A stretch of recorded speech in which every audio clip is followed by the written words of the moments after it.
Sir, Chairman Chua, clarification lang. Since the investigation of the House Committee on Good Government and Public Accountability is not yet terminated, but you intend to release a partial report, especially on the investigation doon sa Confidential and Intelligence Fund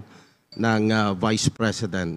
So, may we know kung kaya kayo nag-release ba ng partial summary report or summary report so that this report can be used by the House Committee on Justice regarding the impeachment case by the Vice President Sara Duterte? Well, actually, year-ender to parang summary